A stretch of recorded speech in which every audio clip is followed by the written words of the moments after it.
Bonjour groupe, Jean-François Sénéchal, votre prof. Comment ça va cette semaine? Bienvenue à ton cours d'éthique, ton podcast d'accompagnement. Je le vois, là, il y en a plusieurs qui ont adopté la formule. En fait, des fois, si vous vous demandez, là, j'ai 192 inscrits en ce moment. Il y en a 116, je regarde mon chiffrier en ce moment-là. 116 qui ont écouté au moins un épisode du podcast. Puis vous êtes à peu près, là, je dirais 75-80 à avoir adopté la formule semaine après semaine. Là, je vois vos indices là, qui se mettent à s'accumuler dès que je publie un podcast. Écoutez, je sais que c'est quand même exigeant tout ça. Là. Écouter un podcast, écouter l'enregistrement de cours, faire les lectures, c'est beaucoup, là, mais j'espère, en fait, je suis convaincu, c'est mon espoir le plus vrai que ça va vous aider. Tout ça, c'est pas pour rien que je multiplie les pistes pédagogiques, là. Je me dis que à force de répéter, d'insister, puis de diversifier mon contenu de cours, puis la formule, ça risque de vous aider. En tout cas, les podcasts, ça semble plaire. Je vois que je reçois des bons mots de temps en temps de mes étudiants. Il y en a plusieurs qui aiment ça parce que je leur parle là où ils sont, puis ils n'ont pas besoin de s'asseoir même devant un PC pour avoir une partie du contenu de cours. D'ailleurs, salutations, il y en a deux là, je veux saluer cette semaine. Salutations à Charles-Alexandre Bourbeau, qui lui écoute son podcast en lançant la balle à son petit chien. Un superbe beau petit chien, là. D'ailleurs, il m'a envoyé une photo. C'est le fun quand même, on est l'été, là, mais moi, ça me divertit, je vais le dire, ben oui. Son petit chien, c'est un beau petit beagle, il s'appelle Puchika. Puis ça, c'est la grand-mère du Guatemala de Charles-Alexandre qui l'a inspiré pour le nom. En fait, elle utilisait ce beau petit juron-là, là, Puchika. Puis j'ai fait mes recherches, puis je traduirais Puchika par...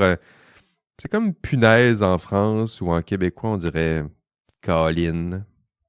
Des espèces de petits mots vulgaires, mais qui sont pas si graves puis qui en cachent de plus gros. Donc, Puchika, le petit beagle de Charles-Alexandre qui est vulgaire, mais cute. Hein? Voilà. Et salutations aussi à Omar Dia qui m'écrivait, qui écoute ce podcast. Dans la nuit noire, là où nul n'échappe à son regard. Et là, c'est un peu plus cryptique. Mais je suis convaincu qu'il y en a plusieurs qui ont, comme Omar et moi, la ref. Salutations à toi aussi, Omar. OK, semaine 4, module 5, puis il va y avoir un autre module à la fin. En fait, je vais publier un autre module ce vendredi. Ça va vous faire 2 modules cette semaine. Je sais que ça va vite, mais encore une fois, là, c'est l'été. Des fois, une semaine, 2 modules. Ça va vite, mais c'est ça. Désolé de vous dire, de vous redire tout ça. Sinon, parlant d'aller vite, écoutez, vos TP1, avez-vous vu ça? J'ai corrigé vos TP1 en 4 jours ouvrables. Hein? C'est pas mal, hein? C'est pas mal. Allez-vous parler de ça sur Spotted du Laval? Non, probablement pas. Mais bien fier de moi. Parce que c'est long faire de la correction. Puis c'est pas toujours la tâche la plus intellectuellement stimulante. Mais voilà, c'est fait, c'est bien fait. Et vous allez trouver dans votre boîte de dépôt de travaux d'équipe, là, vous irez voir ça. Il y a 3 documents. En fait, il y a un document, un commentaire audio, un peu comme avec le même micro, là, sauf que là, c'est des commentaires spécifiques à votre équipe et à votre TP1. Donc, je vous invite vivement à écouter ce petit épisode du podcast personnalisé, là, mais là, c'est juste pour vous. Il y a aussi un autre document, en fait, c'est votre document là, je l'ai édité et commenté, là, dépendamment, il y en a qui sont plus édités que d'autres, plus rougis que d'autres. Vous irez voir ça. Puis j'ai aussi ma grille d'évaluation. Donc, vous allez voir les critères sur lesquels vous avez été, en fait, votre TP1 a été jugé. Puis, voilà. Donc, tout ce qui vous reste à faire maintenant, c'est le TP2. C'est pas rien, le TP2. Vous allez voir, là, Celui-là, c'était court, c'était pas long. Un TP1, là, c'est pas si long que ça, mais le TP2, vous allez voir que c'est plus compliqué. C'est un document de 10 pages. Il y a la grille d'analyse en plus, là, vous irez voir. C'est ce que j'ai demandé. D'ailleurs, je vais sûrement publier très bientôt là, mes instructions concernant le TP2. On n'est pas encore rendu là, là. J'essaie de publier ce genre d'instructions-là au moment où vous en avez le plus urgemment besoin. Si quelque chose comme ça peut se dire, là, c'est sûr que si je vous dis maintenant ce que vous devez faire pour le TP2, il y a plusieurs équipes qui ne sont pas encore rendues là, là. Mais éventuellement, ben, vous ressentirez l'urgence d'agir et de travailler sur le TP2. Puis à ce moment-là, vous allez voir, là, les instructions vont suivre. Donc, un beau TP2, c'est ce qui vous attend dans les prochaines semaines. Puis, si vous travaillez tôt dans ce TP2, ben, ça me permettra à Nicolas et moi, là, ça nous permettra d'intervenir dans votre TP2, de vous faire des suggestions, d'éditer au besoin, puis de vous donner des rétroactions là, pendant la rédaction du document. Puis je dirais que plus on avancera vers la fin de la session, moins Nicolas et moi, on aura du temps pour vous aider à améliorer ce document. OK, le module 5. Qu'est-ce qu'on va voir dans le module 5? Ce qu'on va voir dans le module 5, c'est l'histoire du professionnalisme. Donc, vous l'avez vu, le cours s'appelle Éthique et professionnalisme. Ben, ce mot-là, là, professionnalisme, il a une histoire. Et je vais vous raconter l'histoire dans ce module 5 et aussi dans ce podcast.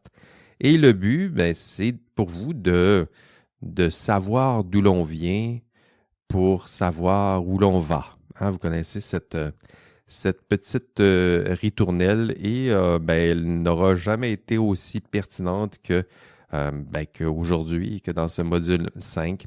Savoir d'où l'on vient. Ce genre de citation, peut-être l'illustration la plus connue de savoir d'où l'on vient, si on plonge dans la culture plus traditionnelle, là, dans les tragédies grecques. L'illustration la plus classique, c'est Édipe. Connaissez-vous Édipe? Ben, l'histoire d'Édipe, roi. Il s'appelait Édipe et il était roi. Je suis convaincu que vous connaissez cette histoire, vous l'avez entendue, peut-être avez-vous eu la chance de voir ça au théâtre. Mais je vais vous raconter un peu cette histoire, puis même si vous la connaissez, là, parce qu'il y a un lien avec le thème du cours. Puis pour les autres qui n'ont jamais entendu cette histoire, ben là, spoiler, là, je vais vous raconter cette histoire, puis je vais vous raconter les punchs, parce que l'histoire a quand même 2000 ans. Là, je pense qu'un jour, il faudra connaître vos classiques et vous rattraper, puis on va en faire un bout aujourd'hui. L'histoire d'Édipe commence comment? Ben, c'est en Grèce, évidemment. Puis la peste, cette infâme maladie, s'abat sur la ville de Thébèse, donc la ville d'Édipe. Et Édipe va consulter l'oracle de Delphes. Et sur le temple, il est écrit une belle phrase. C'est écrit sur le temple, « Connais-toi toi-même ». Hein? Vous connaissez cette belle phrase? Ce n'est pas une phrase plus classique en philosophie que « Connais-toi toi-même ». Puis, il regarde sur le temple, il voit cette inscription. Puis, en plus, il consulte l'oracle pour avoir une idée. Comment fait-on pour lutter contre la peste? Et l'oracle lui annonce une bien mauvaise nouvelle. Il lui donne une très belle prédiction. Écoutez, l'oracle lui dit, à Édipe toujours, il lui dit, tu vas tuer ton père et tu vas coucher avec ta mère. Hein? Est-ce qu'il peut y avoir une plus mauvaise nouvelle que celle-là? Et le problème, on l'apprend, si vous avez lu l'histoire d'Édipe, vous la connaissez, là, c'est qu'Édipe, il a été adopté. Édipe, il a été abandonné, il a été adopté, puis il ne connaît pas vraiment son identité, il ne connaît pas d'où il vient. Est-ce que vous voyez un petit peu arriver le punch? Et un jour, Édipe, tel que prévu, on le voit venir là, Édipe, il se promène sur la route, puis il a à se défendre contre un inconnu, puis il se défend, puis il tue cet inconnu. Puis plus tard, mais il va découvrir que l'inconnu en question, c'est Laios, son père. Puis plus tard, toujours dans la même histoire, mais Édipe va triompher de la Sphinx. Vous savez, la Sphinx qui posait des questions. Peut-être connaissez-vous, tiens, l'énigme. Aimez-vous ça, des énigmes? Il y a l'énigme la plus connue, je dirais, de l'histoire des tragédies, sinon de la littérature, qui est posée par la Sphinx. Tiens, je vais vous la poser, l'énigme. Ça va être notre indice de la semaine. Dans le fond, je vais mettre mon indice ici, puis ça va être la réponse à l'énigme posée par la Sphinx à Édipe. Donc, si vous avez à chercher ça là, sur un moteur de recherche, vous posez cette question-là à ChatGPT. Là. C'est ce qu'il faut lui demander. Là. Mais je vous pose quand même l'énigme. Là, appuyez sur pause, puis réfléchissez à cette énigme là, au moins quelques minutes là, avant de vous retourner encore vers ChatGPT. L'énigme va comme suit. Puis vous la poserez là, à vos prochains soupers. Là. L'énigme va comme suit. Quel être pourvu d'une seule voix a d'abord 4 jambes le matin, puis 2 jambes le midi et 3 jambes le soir? Voilà, et si vous avez, maintenant, là, vous avez la réponse, j'imagine, à cette énigme. Puis vous m'enverrez juste la réponse là, par courriel, comme indice cette semaine. Et donc, Édipe, lui aussi, a trouvé la réponse, puis il donne sa réponse à la Sphinx, puis la Sphinx dit « Bravo, tu as réussi ». Et Édipe, parce qu'il a eu la bonne réponse comme vous, Édipe gagne le droit d'épouser la reine de la ville, la belle Jocaste. La belle Jocaste, avec qui il partagera le lit, si vous voyez ce que je veux dire. Et là, voyez-vous arriver l'autre punch. Ben, Jocaste, elle est aussi la mère d'Édipe. Et là, le pauvre Édipe comprend qu'il a tué son père, qu'il a couché avec sa mère. Et là, Édipe, il s'arrache les yeux. Puis là, désolé, c'est trop graphique, là, mais c'est une tragédie grecque. Là. Donc, c'est tragique, ça finit souvent bien mal. Et donc, il s'arrache les yeux, puis ben là, ici, il faut comprendre la symbolique de tout ça. Il se prive de toute lumière. Il n'est plus capable de vivre avec cette connaissance. Je pense que c'est ça l'idée. Il s'arrache les yeux. Savoir d'où l'on vient. Hein? Des fois, c'est important. Parce qu'on ne voudrait pas que ça finisse aussi mal qu'Édipe. Heureusement, moi, je vais vous raconter votre histoire et vos origines professionnelles pour que vous puissiez savoir d'où vous venez. Dans ce module 5, dans l'enregistrement de cours, en fait, lorsque vous allez visionner tout ça, vous allez voir, je vais vous raconter l'histoire du professionnalisme. Bon, évidemment, à partir de la littérature pertinente, là, il y a plusieurs études sociologiques et historiques là, que je vais vous citer dans l'enregistrement et dans le module. Mais dans cet épisode du podcast, je vais vous raconter l'histoire du professionnalisme, mais je vais me concentrer sur la version, le récit que vous propose Georges A. Legault dans son ouvrage Professionnalisme et délibération éthique. D'ailleurs, je vous invite à lire les chapitres 1 et chapitre 2 de l'ouvrage de Legault pour enrichir, préciser, je dirais, votre compréhension de l'histoire du professionnalisme. Ça aussi, c'est complémentaire. Hein. Je vous raconte l'histoire ici dans ce podcast. Je vous la raconte dans le cours, dans l'enregistrement de cours. Puis vous pouvez aussi la lire. Puis en combinant tout ça, là, ça vous permettra de vous familiariser, sinon d'apprendre votre histoire pour savoir d'où vous venez. Mais encore une fois, là, dans cet enregistrement de podcast, on va se concentrer sur la version d'histoire de celle de M. Georges A. Legault.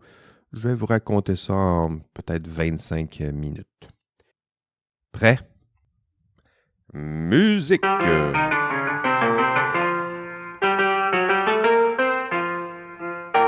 L'histoire du professionnalisme commence au tournant des années 1930-1950. En fait, c'est là qu'on va commencer notre... On pourrait reculer bien plus tôt, mais disons qu'on va commencer là. Et que se passe-t-il au tournant de 1930-1950?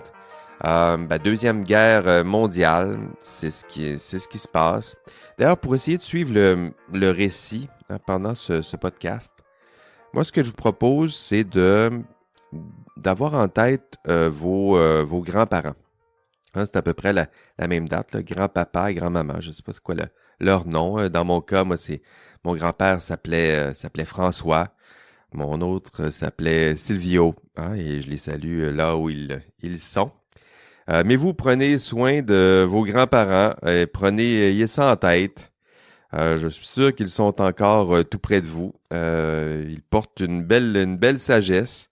Et justement, cette sagesse, ça va vous permettre de reconnecter avec l'histoire du professionnalisme. En 1930, vos grands-parents, en fait non, pour reculer à 1930, ce serait plus vos arrière-grands-parents. Ayez en tête vos arrière-grands-parents, les parents de vos grands-parents. Puis imaginez-vous des personnes qui sont comme vous, là, c'est-à-dire qu'ils sont passionnés de sciences, de technologie, puis ils ont toutes sortes de projets en tête. Puis dans leur cas, c'était construire nos villes, nos routes, nos usines, exploiter les terres, exploiter les forêts, baliser notre coin du monde. Puis, vos arrière-grands-parents ont décidé de se regrouper autour de certaines valeurs, de certains projets, de certains idéaux, ambitions. Puis on est en 1930, puis on se regroupe, puis on va créer des corporations professionnelles. Hein, c'est les premières associations, en tout cas, c'est celles qu'on peut retracer le plus loin, disons, dans l'histoire que je vais vous raconter, les corporations professionnelles qui sont regroupées. Ça ressemble, le modèle, c'est assez plaqué sur le modèle religieux. Le modèle religieux était très populaire à l'époque, là. Donc, on se crée des corporations qui ressemblent un petit peu au modèle religieux. D'ailleurs, vous allez remarquer qu'il y a des signes puis des gestes qui persistent encore aujourd'hui, là. C'est-à-dire qu'aujourd'hui, même quand vous allez faire partie d'ordre professionnel, il y a toujours des rites qui sont inspirés de cette tradition-là religieuse, là. Que ce soit les ingénieurs, les avocats, les arpenteurs, les médecins, les notaires, ils font tous là, une espèce d'engagement solennel où on se regroupe, on fait une promesse, on va faire partie d'un ordre. Hein, le terme ordre, comme ordre professionnel, ça vient du sacerdoce, là, c'est-à-dire qu'on se faisait ordonner comme prêtre. Hein, les ordres religieux, les ordres sacerdotaux, c'est de cette origine là, que vient le mot ordre. Puis d'ailleurs, à cette époque, ceux qui font partie des ordres, c'est pas les ordres professionnels, les corporations professionnelles, on va dire qu'ils ont la vocation. Hein, ils ont entendu la voix. Un peu comme les prêtres, mais là, on a entendu la voix de la médecine, puis on a entendu la voix de l'ingénieur, puis on va construire le monde et construire un monde meilleur et protéger le public. Et on va y consacrer toute notre vie, une vie de service et de dévotion. C'était comme ça que c'était conçu à l'époque. Et à l'époque, de quelle époque on parle? On parle de 1900, toujours, de 1930. Et vos arrière-grands-pères, vos arrière-grand-mères ont l'appel à la vocation. Et voilà, hein, ce sont les premiers pas là, des professions qu'on dit libérales et organisées. Libérales au sens où ils étaient libres. Avocats, notaires, arpenteurs, ingénieurs, agronomes. C'est ça, là, les premières corporations professionnelles au Québec. Libéral, je le disais, au sens de libre. Hein, libre d'esprit, ce sont des personnes libres de contraintes, libres de salaire d'ailleurs. Il n'y a pas de salaire qui sont donnés aux avocats, aux notaires. Mais ils sont très chèrement payés, mais c'est avec des honoraires. Il y a des traces de ça aujourd'hui. J'en parlais un peu plus tôt, la cérémonie du jonc chez les ingénieurs, là, c'est exactement ça. Là, c'est un beau rite de passage. On se tient par la main, on chante les louanges des idéaux de la profession. Puis Vous allez voir, c'est un rite de passage un peu anachronique, un peu étrange. J'ai hâte de voir ce que... Vous me direz ce que vous en pensez de tout ça. Je vais peut-être ouvrir un forum là-dessus, mais moi, je trouve ça quand même émouvant de voir ce genre de geste. La tradition, moi, ça m'émeut encore.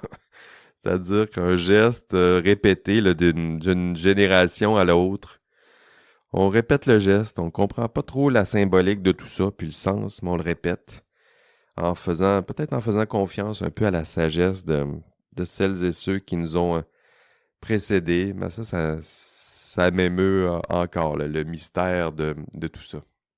Et on est en 1930-1950, je le disais, on a des beaux regroupements, on s'est regroupé sur un modèle calqué sur le modèle religieux. C'est un modèle où on se donne des valeurs, on se laisse guider par des valeurs, on se laisse guider par l'excellence de notre discipline. Puis, 1930-1950, on passe à la guerre, 39-45, la guerre. It's the war. War never changes. Et puis, fin de la guerre. Voilà, c'est fait. C'est fait. Ça s'est bien passé pour vous. Hein? Et retour post-guerre. Celle-là, vous connaissez un peu mieux l'histoire, hein, ce qu'on appelle Au Québec, sociologiquement, il se passe quelque chose d'important. Ce qu'on appelle le baby boom. Les baby boomers. D'ailleurs, je me fais souvent traiter de baby boomer. Je l'ai fait sur un meme. Il y a un étudiant qui me traitait de baby boomers. Je suis pas un baby boomer. Moi aussi, j'en veux aux baby boomers. Peut-être pas pour les mêmes raisons que vous, là, mais les baby boomers, c'est une belle grande génération, mais ils sont nombreux parce que post-deuxième guerre, il faut repeupler la société, repeupler le Québec. Puis sociologiquement, là, ça va influencer à peu près tout au Québec, avoir un si grand nombre. Ça va influencer la politique pendant des années, sinon l'histoire même du Québec pendant plusieurs années. On est autour de 1950 et il va y avoir plusieurs bouleversements qui sont liés à cette arrivée massive des boomers. D'abord, décroissance du travail manuel. À l'époque, c'est ce qui se passe là. Le travail manuel post-deuxième guerre, il y en a de moins en moins. On a de moins en moins de besoin d'ouvriers. On a de plus en plus de besoin de personnes pour exercer un travail intellectuel, un travail de bureau. Ce qui fait en sorte que cette masse va se rediriger vers les formations plus intellectuelles, formations universitaires notamment. Ce qui va faire une forte pression sur l'enseignement universitaire. Là, on est au tournant de 1960 peut-être. C'est ce qu'on appelle au Québec la Révolution tranquille. Il y a une révolution, mais il n'y a pas de sang qui est versé. C'est pour ça qu'on dit que c'est tranquille. Là. C'est une révolution à travers le savoir, l'éducation, la pression des baby boomers sur exactement ça, là, sur le savoir, l'éducation. Puis, développement du savoir universitaire. C'est ça. En 1950-1970, c'est une période très féconde. Pour vous, là, c'est carrément vos grands-parents. Hein, vos grands-parents ils sont nés, là. Ce sont eux, les baby boomers. Donc, vos grands-parents, ils se forment, ils s'éduquent. Puis, il y a plein de nouveaux champs du savoir et d'expertise qui vont apparaître. Des savoirs donc, c'est une combinaison là, de savoir pratique et de savoir intellectuel à l'époque. Mais c'est surtout la pression sociologique là, sur ces savoirs universitaires qui est importante. Là. Et ce qui se passe, c'est que le milieu universitaire n'est pas prêt. Le milieu du travail n'est pas prêt non plus. Puis, ça crée une pression intense sur nos belles corporations professionnelles. Vous savez, nos belles corporations professionnelles, le modèle là, qui est calqué sur le modèle religieux, là, ils savent pas quoi faire de tous ces baby boomers. Vos grands-parents, là, ils sont très nombreux. Puis, tout le monde veut devenir ingénieur, médecin, arpenteur, notaire. Là. Tout le monde. Tout le monde. Ce qui se passe, c'est qu'en plus, à l'époque, il n'y a pas de la place pour tout le monde. Puis en plus, avec ces nouvelles formations-là universitaires, il y a des nouveaux champs d'exercice du savoir qui se développent. Éducation, administration, psychologie, sciences sociales, gestion. Tout ce beau monde-là finissent par être formés, sont éduqués.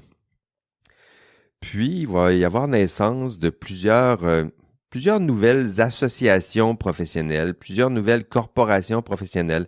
C'est là où on va voir les associations des psychologues, les corporations d'administrateurs, de gestionnaires, de comptables. Puis, pour le système professionnel, ce qui se passe dans le système, c'est qu'avec cette pression intense dans le système, non seulement la pression est là pour qu'on ouvre les portes des professions existantes, on n'arrête pas de leur dire, ben là, les ingénieurs, vous devez en accueillir plus, puis médecins aussi, là, parce que tout le monde veut devenir ça, on a besoin de monde, on a besoin que vous ouvriez vos portes, parce qu'il y en a plusieurs là, qui rêvent des mêmes libertés et avantages sociaux et du prestige là, associés à ces professions-là. Il y a de la pression sur les pressions existantes, pression pour créer de nouvelles associations, de nouvelles corporations. Il y a des associations qui sont très rigoureuses, d'autres un peu moins. Mais là, on est au tournant des années 70, puis c'est un peu le chaos, là. Il y a beaucoup de pression, mais il n'y a pas beaucoup d'organisation dans tout ça. Puis, imaginez-vous, là, il y a plusieurs professionnels, il y en a plusieurs qui se disent des professionnels qui ne le sont pas vraiment. Il y a plusieurs qui se disent psychologues, puis ils ont reçu une drôle de formation. Il y en a plusieurs qui aimeraient être médecins, puis ils ne peuvent pas rentrer. Il y en a certains qui se disent compétents, puis qui ne le sont pas vraiment. On a des problèmes d'homogénéité dans la formation, d'incohérence, même dans la qualité de la formation. Le chaos. Hein? Et qui dit chaos, dit besoin de faire de l'ordre. Et là, au sens propre et figuré, c'est exactement ce qui va se faire, je vous le dis. On est au tournant des années 70. Puis qu'est-ce qui va se passer? C'est qu'on va faire de l'ordre. En fait, on va créer des ordres professionnels. On est en 1973, tiens, pour être plus précis. Et quand je vous parlais de chaos, là, si je vous donne un exemple plus précis, il y a la commission, je vais parler de la commission Charbonneau, mais à l'époque, c'était il y avait une autre commission, la commission Castonguay-Nepveux. C'est une commission sur la santé et les professionnels. Puis, le contexte, ce qui se passe, c'est qu'il y a tellement de pression dans le système de santé, c'est tellement devenu le chaos. L'exemple, c'était les médecins chirurgiens qui étaient formés à l'Université de Montréal. Ce qui se passe, c'est qu'ils sont formés à Montréal, puis les ordres professionnels refusent. En fait, le collège des chirurgiens, des médecins chirurgiens refuse de reconnaître que la formation à l'Université de Montréal, elle est pertinente, elle est valide, elle est valable. Puis imaginez, vous formez à l'Université de Montréal, puis à la fin de votre formation, on refuse que vous soyez reconnu comme médecin chirurgien. Ça grogne, puis ça grogne fort. Puis lorsque ça grogne fort, qu'est-ce qui se passe? Ben, on se retourne souvent vers le législateur, hein, vers celles et ceux qui créent des lois. Et on va créer des lois. Hein, on va créer des lois pour faire de l'ordre. On va créer des lois spécifiques qui seront liées, presque pour toujours maintenant, à l'idée même d'un ordre professionnel. Je le dis encore, on est en 1973, on va créer le Code des professions. Ah, c'est lui le document fondateur. C'est un document qui a force de loi. C'est une loi, le Code des professions. C'est dans ce code qu'on va déterminer qui peut utiliser des titres professionnels. À partir de 1973, ce sera déterminé dans une loi qui peut prétendre être un ingénieur, un chimiste, un arpenteur, géomètre, là. C'est dans la loi. Qui peut être médecin, c'est dans la loi. Qui peut poser même des gestes, hein, le geste médical, un avis agronomique, un avis d'ingénieur, tout ça, là. Qui peut manipuler des produits chimiques, qui peut faire produire un certificat de localisation. Ces actes-là, désormais, c'est encadré par des lois. Des lois qui disent qui peut prétendre au titre et qui peut poser des gestes. Et ça, c'est au tournant de 1973 qu'on a ça, puis j'espère que vous prenez la mesure de la force et de l'ampleur de ce changement social, mais aussi ce changement au cœur du système professionnel. Alors, on le voit là, c'est une profession qui se définissait, hein, quand je vous racontais l'histoire du professionnalisme, au début, c'est des personnes qui s'associent, qui se donnent des valeurs, qui se donnent des standards peut-être, mais là, c'est la loi là, qui, depuis 1973, décide de tout ça. Et pourquoi la loi intervient? Justement parce qu'il y avait des problèmes à l'interne, hein, des problèmes d'organisation. Je parlais du chaos, des pressions.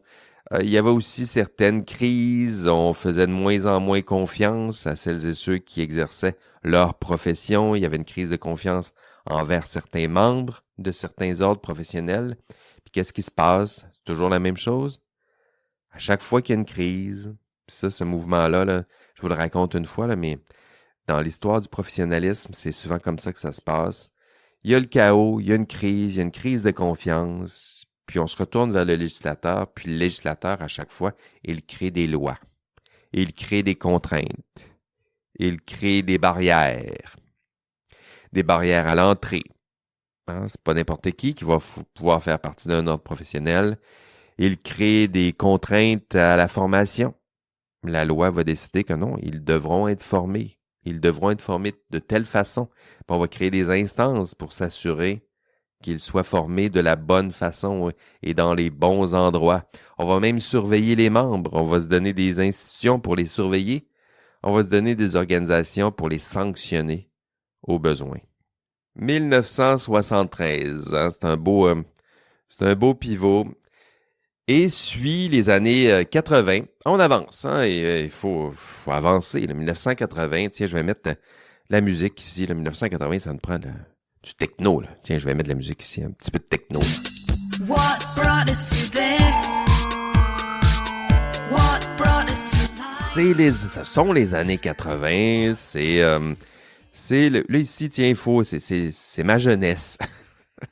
Imaginez votre prof là avec des chandails fluo trop jaunes, puis avec les cheveux courts sur le top, courts sur le dessus, puis longs en arrière. Ça revient un peu à la mode, là, mais dans les années 80, c'était à ça que je ressemblais là, avec mon beau mulet, puis chandail fluo. Puis vos parents ressemblaient un peu à ça dans les années 80. Puis dans le système professionnel, qu'est-ce qui se passe? Qu'est-ce qui se passe dans les années 80? C'est intéressant. C'est le mouvement on l'appelle la qualité totale, là, du quality management, total quality management, ou le management par la qualité. C'est une mauvaise traduction, mais on va y aller comme ça. Là. C'est la naissance des normes ISO. Hein, connaissez-vous les normes ISO? Les normes ISO dans les années 80, c'est ça qui se passe. C'est-à-dire que on va se donner des normes de qualité, des normes qui traversent les professions, qui ne dépendent plus des acteurs, mais qui dépendent de standards. On va se donner des standards, puis peu importe qui exerce la profession, ce qui est important, c'est pas grave, l'important c'est qu'il respecte les standards. Et pourquoi? Mais pour satisfaire le client. Donc l'idée du clientélisme, là, elle est forte dans les années 80, puis ça vient de là. La satisfaction du client à tout prix, c'est un courant fort, non seulement dans le marketing, mais dans l'histoire du professionnalisme aussi. La qualité à tout prix, les normes ISO, nommez votre chiffre préféré, il y a une norme probablement qui est liée à ça. La satisfaction du client, la finalité ultime, c'est ça, là, c'est que le client il soit satisfait. Puis pour vous, là, dans l'histoire du professionnalisme, c'est un passage important parce que c'est important de satisfaire votre client. Ça devient super important dans votre profession. Puis pour vous, votre client, c'est qui? Ben, votre client, pour vous, c'est votre patron. Parce qu'il y en a plusieurs qui pensent que, en fait, si on se place du côté de votre ordre professionnel, le client, c'est pas celui qui paye, là. Celui qui paye, c'est le client de votre patron, peut-être, ou c'est le client de votre employeur, peut-être. Mais pour vous, en tant que professionnel, votre principal client, c'est celui qui est le principal bénéficiaire de vos services. Puis celui-là, c'est qui? Ben, c'est souvent votre patron. Et cette idée-là, là, de satisfaire le patron à tout prix ou le client à tout prix, ça va prendre une place importante dans l'histoire du professionnalisme. Puis, d'un point de vue de philosophe, puis là maintenant, ben, vous avez les connaissances pour comprendre ce que je vais vous raconter là. Le modèle qui était là à l'époque là, jusqu'à 1980, c'est un modèle qui est plutôt basé sur l'éthique de la vertu, là. C'est-à-dire que c'est quoi le bon agir, c'est quoi la bonne décision, c'est celle qui sera prise par celui qui incarne la vertu. Qui incarne la vertu? Ben, c'est le professionnel qui incarnait typiquement la vertu, là. C'est quoi la bonne décision? C'est la décision qui sera prise par un professionnel qui lui incarne certaines valeurs comme la protection du public, la santé du public. C'est ça la ritournelle, c'est ça l'argumentaire qui se cache derrière le système professionnel. Puis en 1980, c'est plus ça du tout, là. On va quitter drastiquement le modèle qui est celui de l'éthique de la vertu, puis ce qui compte, ce n'est plus la qualité de l'acteur. Ce qui importe, c'est la qualité de l'acte qui sera posé. Hein? C'est le résultat de l'acte qui sera posé. C'est pas l'intégrité de la personne qui nous importe. Ce qui nous importe, peu importe l'intégrité, ce qui nous importe, c'est la qualité de son geste, c'est la qualité de son service, c'est la satisfaction du client en tant que tel. Puis ça, c'est important parce que d'un point de vue d'exercice de la profession, peut-être qu'il faut le rappeler, le bon geste pour un professionnel, c'est pas toujours un geste qui fait l'affaire du client, hein, qui est souvent le client, rappelons-le, c'est souvent votre patron, là. C'est pas parce que ça fait pas exactement l'affaire du client que c'est pas la bonne décision. Puis c'est pas parce que ça satisfait le patron que c'est nécessairement la bonne décision. J'espère que vous voyez ça. Là. Parfois, dans l'exercice de votre profession, il faut justement, au contraire, être capable de poser un geste qui peut être frustrant pour le client, qui peut être frustrant pour votre patron parce que votre objectif, en tout cas, si on prend un petit peu de perspective historique, votre but, c'est pas seulement de satisfaire le client. Oui, c'est de satisfaire le client, mais ce n'est pas uniquement de satisfaire le client. Il y a d'autres idéaux là, qui sont là derrière l'exercice de votre profession. D'ailleurs, ce conflit-là, le conflit de ce qu'on appelle le conflit de loyauté, là, on va le laisser en suspens, là, ce conflit-là là, entre votre allégeance au patron, hein, servir le client, puis votre allégeance à la protection du public. Ce beau conflit-là, là, on va y revenir au module 8 lorsqu'on va parler du conflit de loyauté. Donc, je le laisse en suspens, mais gardez en tête là, que c'est entre autres au tournant des années 80 là, que ça va devenir plus prégnant et important, ce genre de conflit-là. Mais donc, on était au tournant des années 80. C'est le mouvement de la qualité totale, c'est le mouvement des normes ISO, du client pleinement satisfait. C'est ça l'idée principale, c'est la satisfaction du client, peu importe. Les vertus du professionnel importent peu. L'intégrité et l'honnêteté du professionnel importent peu. Ce qui est important, c'est que le client soit satisfait. Et on passe des années 80 à 2000. Là, ici, c'est une longue période de temps, mais en même temps, il faut avancer par à coup, là. Parce que ce qui se passe dans les années 2000, c'est du moins dans l'histoire que nous raconte Legault. Legault fait des années 2000 une période de crise et une période de remise en question du système professionnel. Et ben à l'époque, ce qu'on se dit, c'est qu'est-ce qu'on fait avec ces professionnels-là? Est-ce que le système professionnel a échoué? Est-ce qu'on a besoin du système professionnel? Est-ce qu'on pourrait pas simplement se contenter de juste s'assurer qu'ils respectent et qu'ils donnent un service de qualité. Est-ce qu'ils ont vraiment besoin d'un ordre professionnel de ces valeurs partagées-là s'ils ne respectent plus ces valeurs-là? Il n'y a plus vraiment de cohésion et de cohérence dans tout ça. Ils ont des beaux idéaux, mais ce qu'on se rend compte, c'est qu'ils ont de la difficulté à les respecter, ces idéaux-là. Ils se disent qu'ils sont là pour protéger le public, mais ils ont l'air d'être là aussi pour servir d'autres intérêts. À quoi ça sert? On pose toutes sortes de questions. Hein. C'est ce que Legault parle d'une période de redéfinition. Legault parle même de disparition potentielle. C'est ça, les années 2000. Et vous arrivez en 2025 à ce bien drôle de moment dans l'histoire du professionnalisme, parce que à la fin de toute bonne histoire, ça finit bien et ça finit avec vous. Avec toi là, qui m'écoute attentivement, j'espère encore.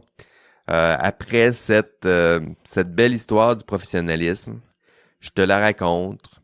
Puis qu'est-ce que t'en penses de toute cette histoire-là? Est-ce que tu as l'impression que, en ce moment, est-ce que vous avez l'impression que votre profession, elle est encore en crise? Est-ce que pour toi, ça fait du sens? Le terme professionnel, est-ce que tu dis, waouh, moi, les autres professionnels, j'ai hâte d'en faire partie? Ou tu te dis, bof, ce que ça donne, ça coûte trop cher, les cotisations, puis je comprends pas la pertinence de tout ça. Qu'est-ce que vous savez de votre ordre professionnel? Qu'est-ce que vous connaissez de votre identité professionnelle? Comment ça va, votre profession en ce moment? Est-ce qu'elle existe toujours? Est-ce qu'elle a disparu? Est-ce qu'elle est vouée à disparaître? Puis, quand je vous pose ces questions-là, sachez que ça varie beaucoup les réponses d'une profession à l'autre. Hein. Si je pose ce genre de questions-là à un futur arpenteur géomètre, pour eux, leur profession, ça se définit presque exclusivement en fonction, c'est-à-dire que un arpenteur géomètre, il se voit différemment autre chose que sa profession. C'est-à-dire que son identité, elle est souvent claire. Il le sait qu'il va faire partie d'un ordre professionnel, puis il le sait ce que ça vaut, il le sait que c'est encadré par des lois, il sait tout ça, alors que pour l'ingénieur, souvent, il se définit souvent en fonction de ses compétences. Son identité professionnelle, elle est souvent fondue avec son employeur potentiel. Pour le chimiste, son identité professionnelle, ben, elle est souvent très faible. Souvent, il ignore même qu'il peut faire partie d'un ordre professionnel. Donc, vous voyez, je vous raconte cette histoire-là là, comme si toutes les professions étaient semblables, mais il y a différentes façons de concevoir même la profession d'une profession à l'autre. Mais pourtant, ce qui est de commun entre vous tous et toutes, c'est que vous vous dirigez vers une profession. Une profession que vous connaissez souvent mal, dont vous ignorez l'histoire. À part ce court podcast, là, vous vous dites, ben non, je la connais l'histoire, ils viennent me la raconter. Mais peut-être, il y en a pour certains que c'est tout ce qu'ils connaissent de l'histoire de leur profession. Donc, vous vous dirigez vers une profession que vous ne connaissez pas, dont vous ne connaissez pas l'histoire, et dont plusieurs d'entre vous doutez même de la pertinence, sinon de la valeur. Et pourtant, ben vous dirigez vers une profession. Et pourtant, ben vous avez choisi une profession. En fait, vous ne saviez pas que vous aviez choisi une profession en choisissant un bac en génie, en sciences et génie, mais pour plusieurs d'entre vous, en choisissant votre bac, vous avez choisi d'exercer une profession. J'espère que vous voyez la difficulté, je dirais, existentielle de tout ça, là. C'est-à-dire que vous vous êtes engagé dans une voie qui vous mène vers une profession, mais dont vous ne connaissez pas l'histoire et dont vous questionnez peut-être déjà la pertinence et la valeur. L'absurde. Avez-vous lu le mythe de Sisyphe de Camus? Il faut lire ça, Camus et le mythe de Sisyphe, parce que c'est de ça qu'on parle. L'absurde, c'est ça, hein? C'est pousser une roche vers le sommet de la montagne. La roche redescend jusqu'en bas de la montagne, puis il faut la remonter jusqu'en haut de la montagne, puis on comprend pas le sens de tout ça. Et pourtant, on pousse la roche jusqu'en haut de la montagne. C'est ça l'absurde. L'absurde, c'est être inscrit dans un programme, travailler fort, un programme qui mène à la profession, une profession dont je ne connais pas l'histoire, dont je comprends difficilement le sens. Comment donner sens maintenant à sa profession? C'est ça maintenant le sens de l'histoire. C'est sortir de l'absurde, puis donner un sens à votre profession, donner un sens à ce que vous faites en ce moment. Hein? Vous vous dirigez vers une profession, vous allez bientôt faire vos pas vers cette profession. C'est le temps maintenant de comprendre ce que c'est. C'est le temps maintenant de comprendre ce que vous allez faire pour donner un sens à ce que vous faites en ce moment. Et si ce que je dis en ce moment, ça vous fait réfléchir, on est sauvé. On est sauvé parce qu'au moins, vous cherchez du sens. Parce que vous cherchez votre propre façon de vous inscrire dans l'histoire du professionnalisme. Parce que vous aussi, en ce moment, vous êtes en train de vous demander, je vais inscrire mes premiers pas dans la voie de mes arrière-grands-parents, de mes grands-parents, de mes parents. Je vais essayer de donner du sens à tout ça. Puis, si ce que je dis, si ça n'a aucun sens, si ça n'a pas de valeur, si vous ne comprenez pas la pertinence de tout ça, je ne vais pas vous inquiéter, mais vous êtes en train de suivre un cours qui vous mène. Vous voyez le cheminement absurde, là? Si pour vous, ça fait pas du sens ce que je dis, là, vous êtes en train de suivre un cours qui vous mène vers un cours que vous n'aimez pas, qui vous mène vers une profession qui, pour vous, n'a pas de pertinence dans votre cursus, puis vous cheminez vers une profession qui n'a pas de valeur, n'a pas d'histoire, n'a pas de sens, puis en plus, une profession qui mériterait de disparaître.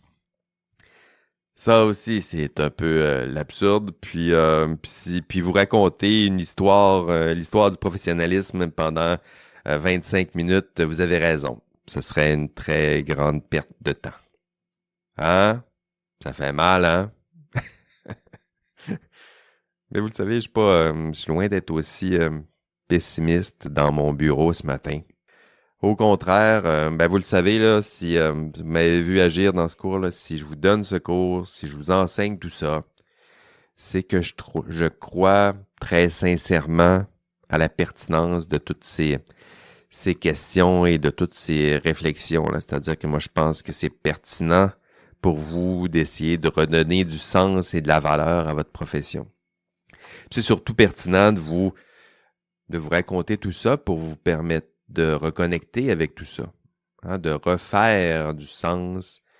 Puis la beauté, c'est que ça dépend de vous. La beauté de tout ça, c'est que vous avez un pouvoir.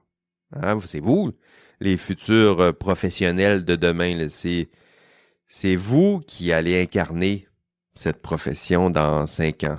Hein? C'est vous qui pouvez transformer votre profession.